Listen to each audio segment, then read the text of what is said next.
Moi, c'est Bako Al-Mokhtar, coordinateur national de l'initiative Scout Messager de la paix du Niger. Et ici, nous sommes au centre scout national Zumunchi de l'association des scouts du Niger. Et à l'intérieur de ce centre, nous avons le foyer Baden-Powell où des filles apprennent les métiers pour s'en sortir. Mais nous avons aussi la radio communautaire scout qui est utilisée pour atteindre toute la communauté locale de Kouarategui. Nous avons la salle informatique et nous avons la salle de réunion accompagnée d'une bibliothèque où les jeunes apprennent à lire et à étudier. Et donc, bienvenue au Centre Scout National Zumunchi et entrons pour découvrir ce que nous avons comme infrastructure dans ce centre. Donc, est-ce que vous pouvez parler un peu de la radio du Scout du Niger? Voilà. Avant de parler de la radio Scout du Niger, je vais d'abord me présenter. Je m'appelle Ondadika Stéphane, je suis producteur-réalisateur de formation et je suis actuellement le directeur technique de la radio. Donc voilà, la radio Scout est une radio qui appartient aux scouts, qui a été créée par des scouts sous un financement des guides scouts de Luxembourg. Et cette radio, on a commencé à parler de ça en 2003. En 2003, nous avons eu le financement d'acheter les matériels. On a acheté les matériels, mais on n'avait pas l'autorisation en fait de commencer. Il a fallu 3 ans après pour avoir l'autorisation. Donc on a commencé à émettre il y a 3 ans de cela qu'on a commencé à émettre. Donc voilà un peu ce que je peux dire à propos de la radio Scout. Oui, Stéphane. Donc, sur l'impact de Radio Scout sur la promotion du scoutisme à travers cette radio, que pouvez-vous parler à propos de ça?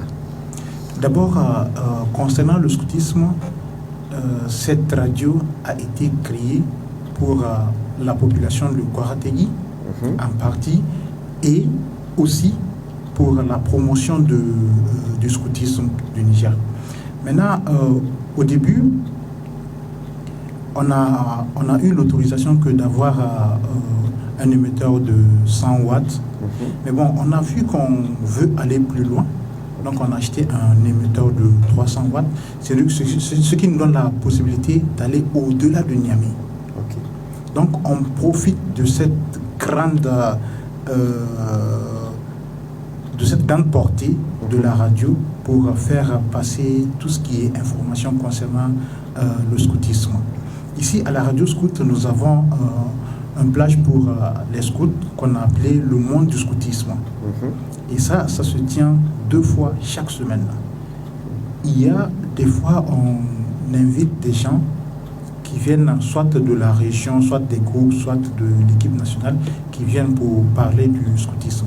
Il y a même des moments où on fait des activités grand public.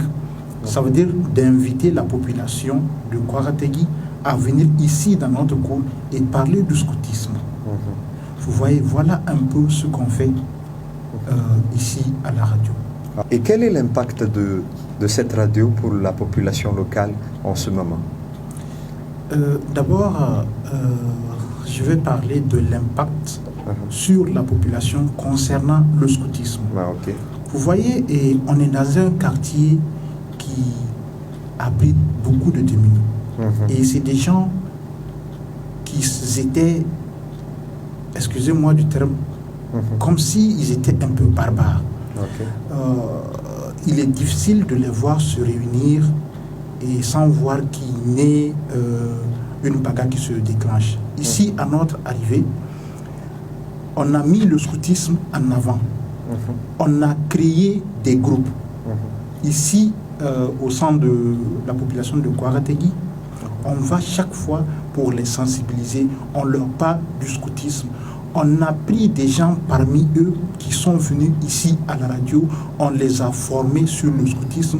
On a fait d'eux comme des représentants du mouvement scout ici au Niger. Et eux, ils vont chaque fois vers ces groupements-là pour leur parler du scoutisme.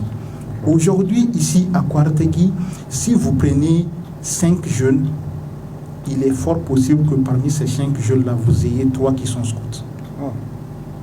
C'est génial. Voilà. Donc, et on a aussi profité de la radio scout pour les sensibiliser à ceux qui arrêtent leur barbarie qu'ils sont en train de faire ici et dans le quartier. Ce quartier est considéré comme un quartier de barbares, un quartier où avant même la police ne venait pas ici s'ils n'étaient pas armés ou au moins 5-6 véhicules. Aujourd'hui, ça va, alhamdoulilah, avec le scoutisme et la radio scout qui est là, ça a beaucoup changé cette population. Okay. Voilà. Sur les partenaires de Radio Scout au Niger, quels sont les partenaires clés au niveau de votre radio? En fait, je vais parler premièrement de notre grand partenaire qui est les scouts et guides du Luxembourg, qui ont financé la radio et qui continuent encore à injecter dans la radio. Après ça, on a beaucoup de partenaires comme Anima Soutoura, qui son champ d'action va vers la PF, la planification familiale. Nous avons le DRSP, qui est une institution étatique où on parle de la santé aussi, le paludisme, tout ce qui est PF, tout ce qui est... Voilà, on parle aussi de la femme. Nous avons, comment on appelle ça, le RACOM, qui est le réseau des radios communautaires, où notre directrice même fait partie des responsables de cette radio. Nous avons le studio Kalangu qui produit ses émissions et nous, on les diffuse, qui nous vient en aide avec du matériel. Donc on a vraiment beaucoup de partenaires ici à la radio Scout. Donc, il y a environ 40 organisations scouts nationales ici en Afrique. Est-ce que vous pouvez inciter tous ces 40 OSN à installer le même radio comme ici chez vous? Très bien. Ce que je vais dire aux autres nations qui abritent le scoutisme, c'est vraiment de faire tout pour avoir une radio scout, parce que nous, on sait de quoi il s'agit. On sait quels outils nous avons dans la main. On sait ce que ça nous a permis de faire. Nous sommes dans un quartier où personne ne veut habiter. Quand on sait qu'on est d'une bonne classe, on ne veut pas venir ici à Kouartegui pour s'installer parce qu'on se dit que ces enfants auront la même éducation que les gens de Kouartegui. Mais aujourd'hui, grâce à la radio scout, aujourd'hui, on a même des ministres ici à Kouartegui. Donc, j'ai même la chair de poule. C'est vraiment quelque chose qui est très, très, très, très bien et très essentiel pour véhiculer un message. Donc voilà, il est important que tous ces pays-là aient une radio purement scout pour sensibiliser, pour parler du scoutisme, pour faire en sorte que le scoutisme évolue dans leur pays. Voilà.